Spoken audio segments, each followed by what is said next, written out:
Applying Buddhist wisdom to modern tech overwhelm. Have you ever noticed how, without even thinking, your hand reaches for your phone the moment there's a pause in your day? Maybe it's while you're waiting for the elevator, sitting at a red light, or even standing in line for coffee. It's like the mind has learned to fear stillness. We've built a habit of filling every gap with scrolling, clicking, and checking, but in that constant stimulation, something important is quietly slipping away. In the Buddhist view, suffering often comes not from the world itself, but from the way our minds cling, grasp, and react. Technology, for all its gifts, has become one of the most common objects of that grasping. We cling to notifications for validation, to feeds for distraction, and to endless information for a sense of control. The result? A restless mind, always chasing the next digital hit, never quite at peace. Mindfulness offers a different way, a way to be in the world, even in the digital world, without being consumed by it. It's not about rejecting technology or going off the grid. It's about bringing awareness into how we use it. Just as the Buddha taught us to walk mindfully, eat mindfully, and breathe mindfully, we can also scroll mindfully, type mindfully, and connect mindfully. Let's take a simple example. Before you open your favorite social media app, pause. Take one deep breath. Ask yourself, why am I opening this? Am I here to connect with someone I care about? Or am I avoiding something I don't want to feel? This moment of self-check-in is like placing a small mirror in front of the mind. Sometimes you'll still choose to open the app, and that's fine. Other times, you'll realize you were about to lose yourself in mindless habit, and you'll choose differently. Buddhism speaks of the middle way, a life not pulled to extremes. In the context of technology, this means we don't need to delete every app, nor do we need to be glued to them all day. Instead, we find balance. Maybe that looks like setting times in the day when your phone is in another room, or creating tech-free zones in your home, like the dining table or your bedroom. The aim isn't self-denial, it's self-liberation. There's also the principle of right intention. Every time we pick up a device, we can ask, is this action rooted in care, learning, or genuine connection? Or is it rooted in craving, avoidance, or comparison? Over time, this gentle inquiry transforms not only our relationship with tech, but also with ourselves. And here's something I found personally powerful: replacing a portion of my digital time with mindful rituals. For example, instead of starting my morning by checking emails, I start with 3 minutes of silence, just breathing, feeling the weight of the day ahead, letting my mind settle. Instead of filling my lunch break with YouTube videos or news feeds, I sometimes take a short walk, noticing the sky, the warmth of the sun, the sound of my footsteps. These moments might seem small, but they're like planting seeds of stillness in the garden of a busy life. We can also apply the Buddhist teaching of impermanence to our online world. Every post, every trending topic, every viral outrage, they all fade. Realizing this makes it easier to step back and say, I don't need to respond to everything. I can let this pass. That's not indifference, it's wisdom. It's choosing where to place your attention, knowing that attention is the most valuable thing you have. Of course, the challenge is that tech companies have designed these platforms to pull us in, to keep us scrolling and clicking. So part of practicing mindfulness in the digital world is also about creating compassionate boundaries for ourselves. That might mean turning off push notifications, using apps that limit your screen time, or even having a digital sunset, a time each evening when you power down devices and let your mind prepare for rest. I often think of a Zen saying, you should sit in meditation for 20 minutes a day. Unless you are too busy, then you should sit for an hour. The busier, more overstimulated, and more digitally entangled we feel, the more we need these pauses. They're not a luxury, they're essential maintenance for the mind. So here's a question to carry with you. If technology is a tool, who is holding it, you or your impulses? Mindfulness puts the handle back in your hand. It turns technology from a master into a servant. It transforms the phone from a source of endless distraction into a bridge for meaningful connection, learning, and joy. And maybe that's the heart of it.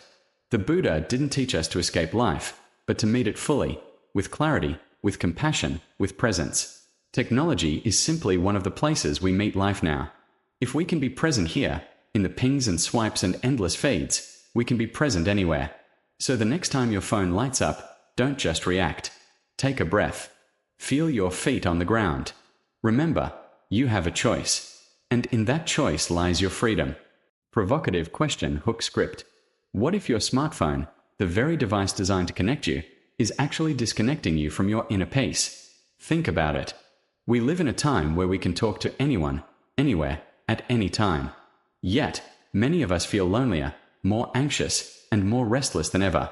The pings, the vibrations, the red notification bubbles, they pull us into a world that's always on, but rarely calm. It's August 2025, and the digital noise is louder than it's ever been. But here's the question. Could a 2,500-year-old philosophy, one born long before electricity, actually hold the secret to surviving, even thriving, in our tech-saturated lives? Buddhism was never about escaping the world. It was about meeting life as it is, fully awake, fully present. And in many ways, the modern digital world is just another place where life happens. The question is, are we really there when we are there? Or are we scrolling past our own lives? Here's a scene you might know all too well. You open your phone to check one quick text, and suddenly, 20 minutes have vanished. You've hopped from a news headline to an Instagram reel to an online shopping cart, and now you can't even remember why you picked up the phone in the first place. That's not a moral failing, it's design. These devices and platforms are built to hook your attention. But Buddhist wisdom teaches that attention is the most precious thing you own. Where your attention goes, your life goes. So, how do we reclaim it? Not by throwing our phones into the ocean, tempting as that might be, but by bringing mindfulness into the way we use technology. In Buddhist practice, mindfulness is the art of paying attention to the present moment without judgment. What if we treated each digital action like that? Before opening an app, we could pause, take a breath, and ask ourselves, why am I here? Is this for connection, for learning, for joy? Or am I avoiding discomfort? That tiny gap between impulse and action is where freedom lives. I started experimenting with this myself. A few months ago, I made one small rule: no phone for the first 10 minutes after waking up.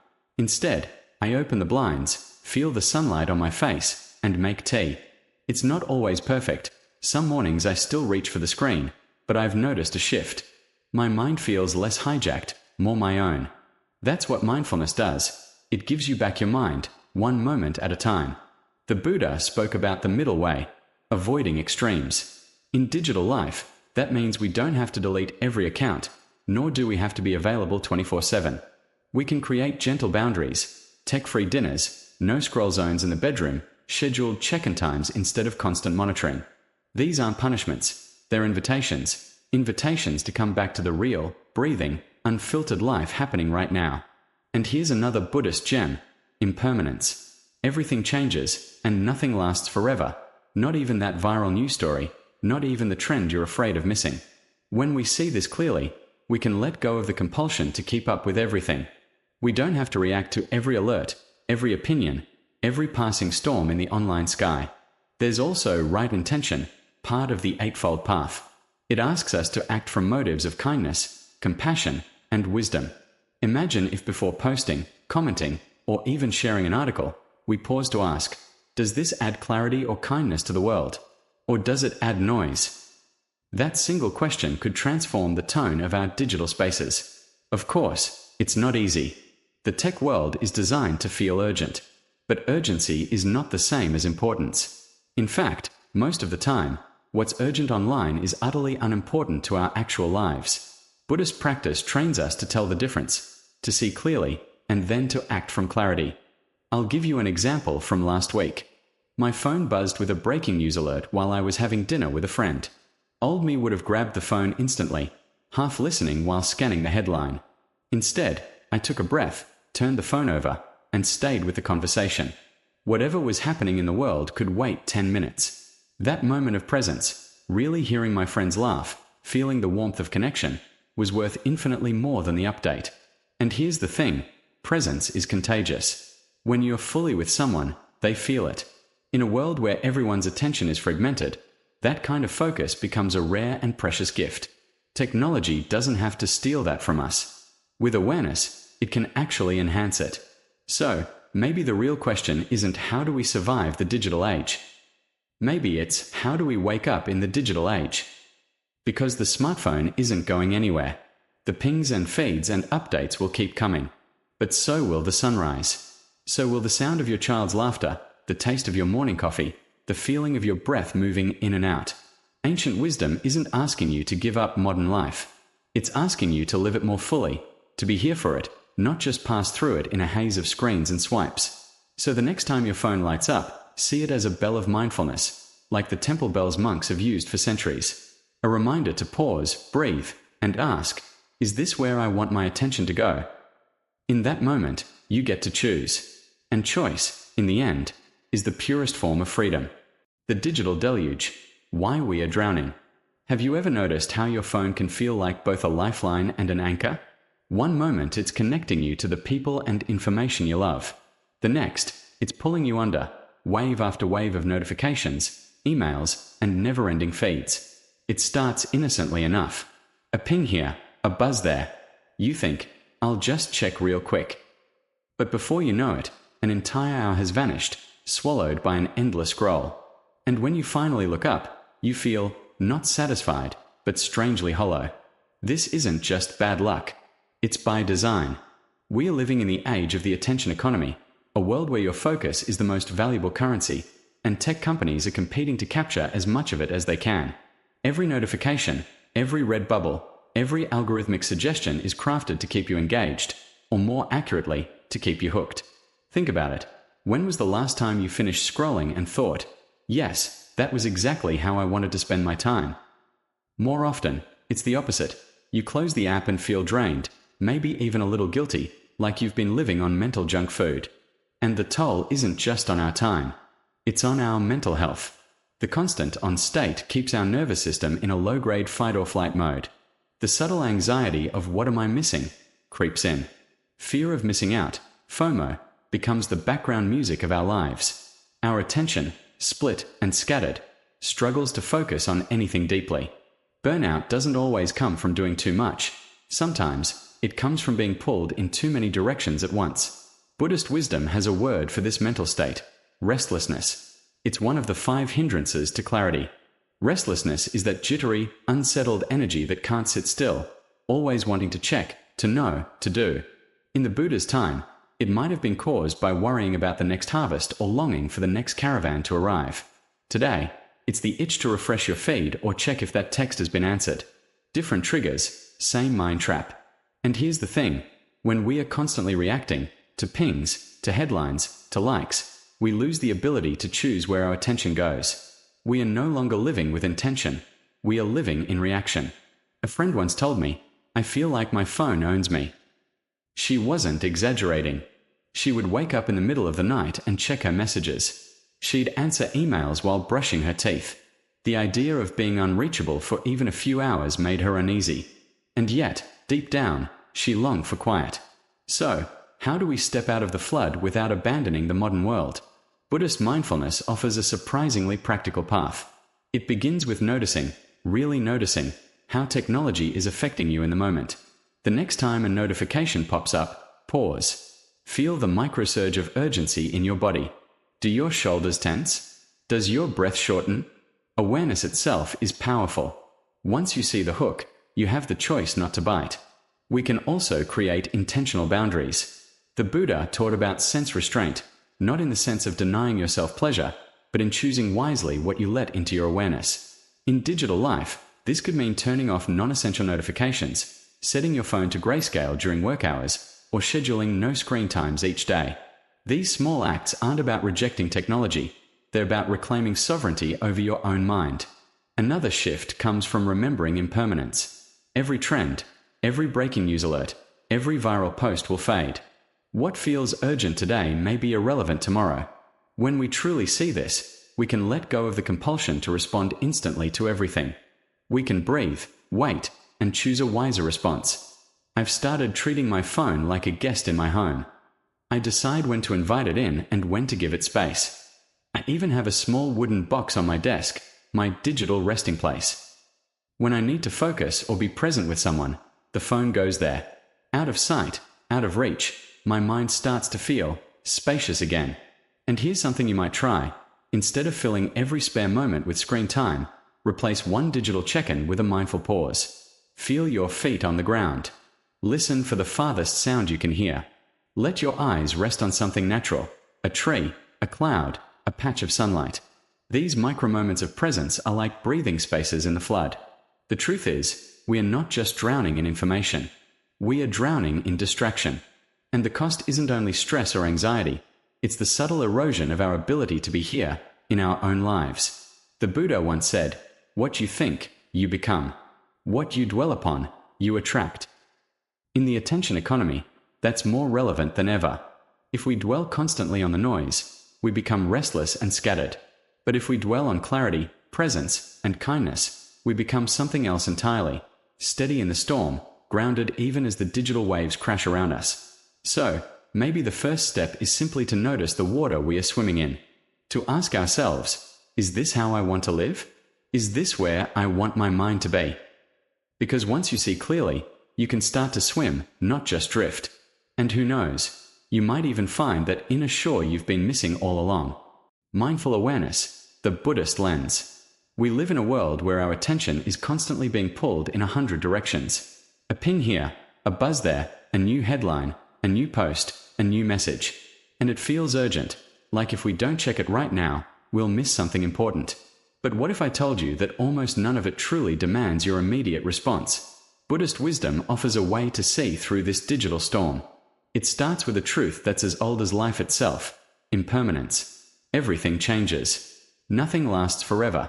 Not the joy of a new notification, not the frustration of a heated online comment, not the endless stream of must-see content.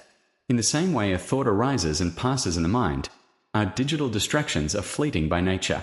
If we can remember this, we realize we don't have to engage with every single thing the moment it appears. Think of it like clouds moving across the sky.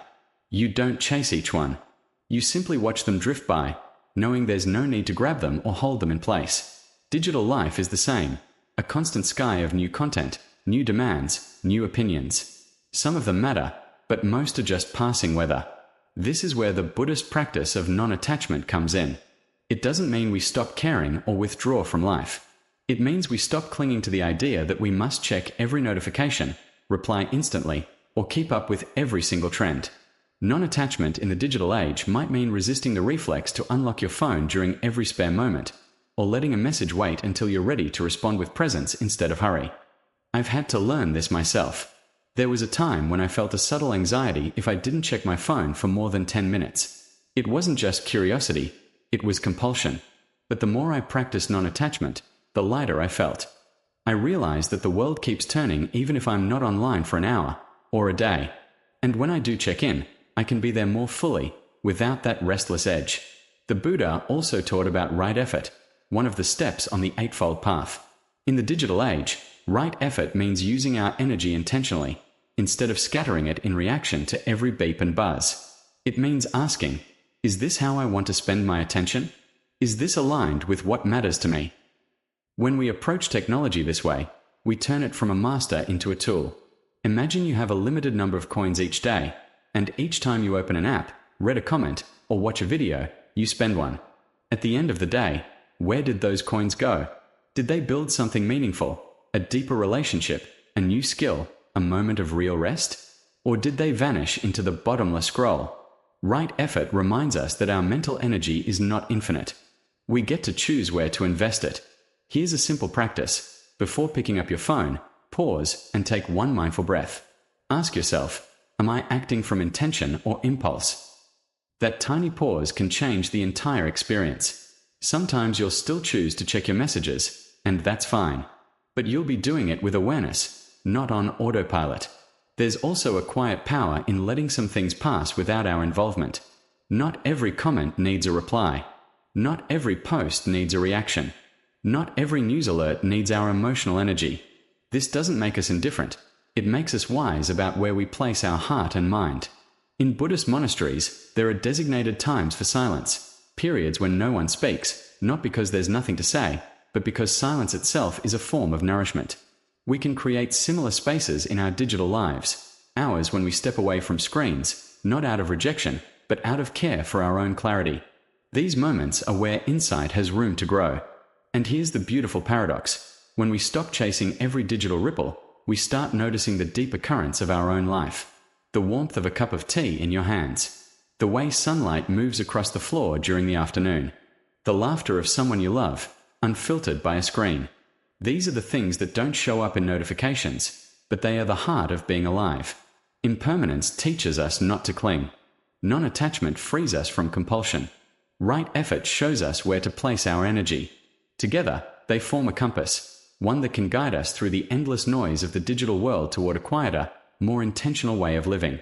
So maybe the next time you feel the urge to check your phone, you can treat it like the sound of a meditation bell. Let it remind you to pause, breathe, and ask, do I really need to engage with this right now? You might be surprised at how often the answer is no.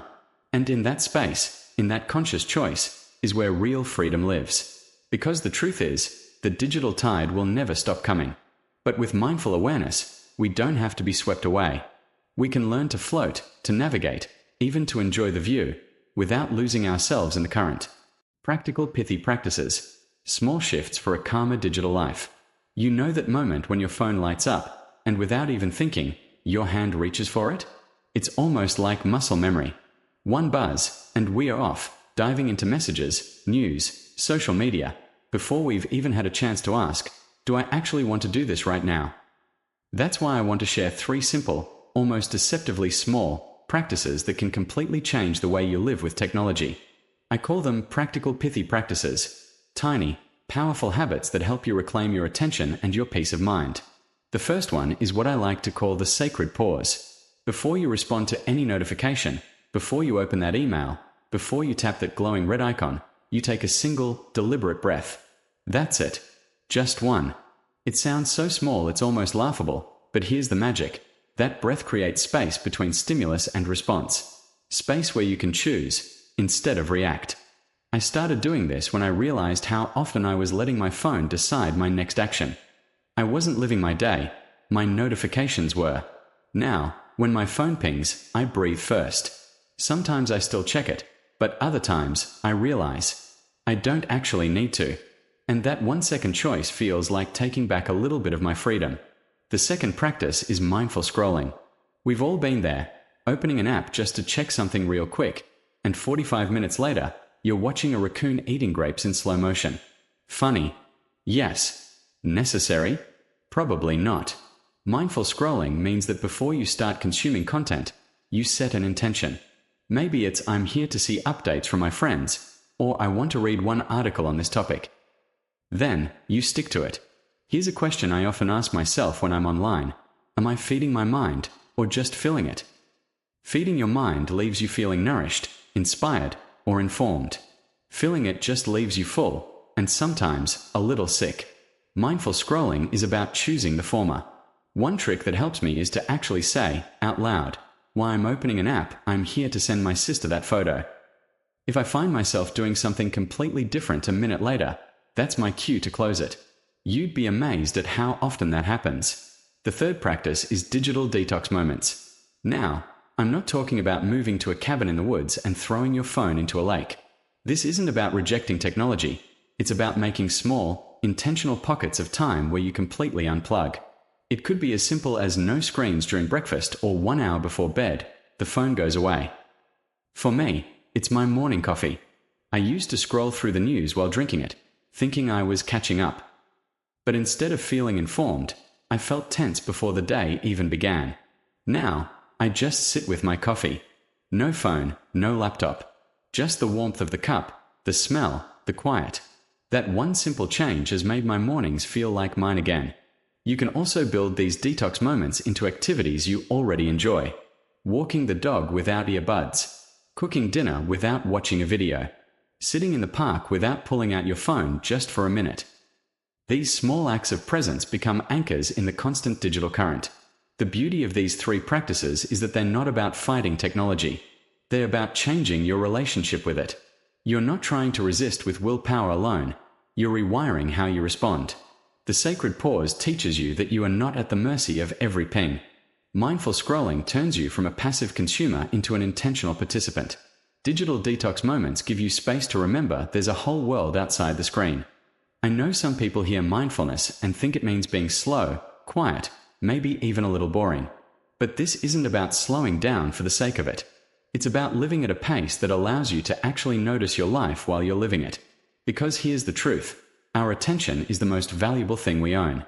Every time we give it away without thinking, we are spending something we can't get back. But with these small, practical practices, we can start spending it in ways that actually matter to us. So, here's my challenge for you.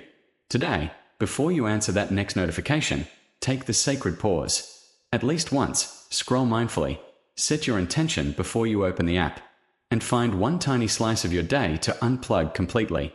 And then, pay attention to how you feel. Lighter, calmer, more in control.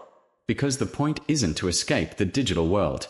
It's to live in it, fully, wisely, and on your own terms. Reclaiming your digital space. How to live well in a hyper-connected world. You know, we often think of our phones, laptops, and tablets as neutral tools, like a hammer or a pen. But here's the thing, they're not neutral anymore.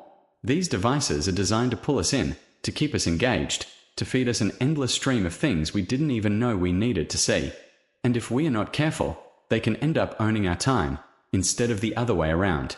That's why I want to talk about something I call reclaiming your digital space, not by throwing away your phone or deleting all your apps, but by reshaping your environment so it serves you, not the other way around. Let's start with notification negotiation. It sounds formal, but really, it's just deciding which alerts actually deserve your attention, and which ones don't. The truth is, most notifications are like that friend who texts "Hey," and expects you to drop everything for a conversation you didn't ask for. For me, the first big shift happened when I turned off almost every notification. My phone stopped lighting up like a pinball machine. I only kept the ones that were truly important, calls from family, calendar reminders I set myself, maybe a delivery update I was expecting.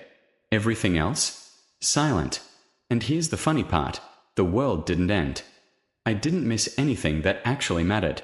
What I did gain was something I hadn't felt in years, uninterrupted time. That kind of peace is addictive, but in the best way. The next step is designing intentional interfaces. Think of your home screen like the entrance to your house. What's the first thing you see when you walk in? If it's clutter, your mind feels cluttered. If it's calm and organized, your brain can breathe. So instead of having every social media app front and center, try putting only the tools you actually use daily, the camera, the maps, your notes app, on that first page. Bury the tempting, time-sucking apps on the second or third screen, or even inside a folder with a boring name like Utilities. I've even gone so far as to replace my home screen wallpaper with something calming, a picture of a forest, the ocean, or just a plain background. When I open my phone now, it's not screaming, "Let's get lost for an hour." It's quietly asking, "What did you come here for?" And then, there's the digital Sabbath. This is my favorite. One day a week, or even just a few hours, where you intentionally step away from all screens. No emails, no scrolling, no just checking one more thing. The first time I tried it, I was nervous. My mind kept whispering, "What if you miss something important?" But the truth is, I didn't miss anything urgent. Instead, I found things I'd been missing. A real conversation with my neighbor, the sound of wind through the trees, the way time feels when it's not being sliced into tiny, notification-sized pieces. Your digital Sabbath doesn't have to be dramatic. It could be Sunday mornings with no phone until noon. It could be a Friday night walk without earbuds. It could be dinner with friends where everyone stacks their phones in the middle of the table. What matters is the intention, to give your mind and body a chance to recharge without constant digital input. When you put these three together, notification negotiation, intentional interfaces, and a regular digital Sabbath, something powerful happens. You stop feeling like a passenger in your own online life. You become the driver again. This isn't about rejecting technology. It's about designing your digital environment the way you design your living space. You wouldn't fill your home with random furniture you didn't choose, so why fill your phone with distractions you didn't invite? Our devices will always be clever. They'll always know how to grab our attention. But with a little intentional design, we can make sure our attention isn't for sale. We can reclaim our digital space, and with it, reclaim hours, days, even years of our lives. Because at the end of the day, your attention is your life, and you deserve to spend it on what truly matters. Beyond balance, a path to digital well-being. We often talk about balance when it comes to technology, the idea that if we just spend a little less time online and a little more time offline, everything will be fine. But the truth is, balance isn't the finish line. It's just the starting point. What we are really after is something deeper, a life where technology supports our humanity instead of competing with it. And that starts with compassion. Compassion for yourself, for all the times you got sucked into a 2-hour scroll you didn't plan, for the moments you opened your phone without even knowing why. We've all been there. This isn't a sign of weakness. It's a sign that the systems we live in are designed to keep us hooked. But compassion also means kindness toward others. It means remembering that behind every rushed text, every delayed reply, every seen message left unanswered, there's a real human being trying to navigate the same digital storm you are. A little patience, a little grace, can completely change the tone of our online world. Then comes the ripple effect. When you choose to engage with your devices more mindfully, it's not just you who benefits. Your relationships shift. You're more present in conversations. You listen better. You notice details you'd otherwise miss. And the people around you feel that. Think about it. When someone gives you their full attention, no phone in hand, no half-distracted nods, it's rare enough to feel almost magical. You remember those moments. They stay with you. And when you offer that same presence to others, you're planting seeds for deeper trust and connection. That's the ripple effect. Your choice to show up fully doesn't just improve your well-being. It subtly invites everyone around you to do the same. But here's the tricky part. Mindfulness in the digital age isn't a one-time decision. It's a practice. That's why we need sustainable habits, not quick fixes, not 30-day challenges that we abandon on day 31, but small, repeatable actions that weave themselves into daily life. Maybe it's setting aside a phone-free hour in the morning before you open the floodgates of the internet. Maybe it's charging your phone in another room at night so your last thought before bed isn't a headline or a stranger's post, but your own reflection on the day. Maybe it's turning social media into a conscious choice, something you schedule, rather than something that ambushes you. The point isn't to live in constant restraint. The point is to build a rhythm where you don't have to fight your devices every second of the day. Over time, these habits stop feeling like rules and start feeling like freedom. Because here's the truth. Digital well-being isn't about rejecting technology. It's about reclaiming the parts of ourselves that technology can't give us: patience, depth, presence, and genuine human connection. So, beyond balance, there's a way of living where your phone, your laptop, your entire digital world, they're not the enemy. They are tools. They work for you. They help you create, connect, and explore, without pulling you away from the life you actually want to live. And the path there? It's built from compassion. It spreads through the ripple effect, and it lasts through habits you can carry for the rest of your life. Not a detox. Not a battle. Just a more human way to live in a digital world.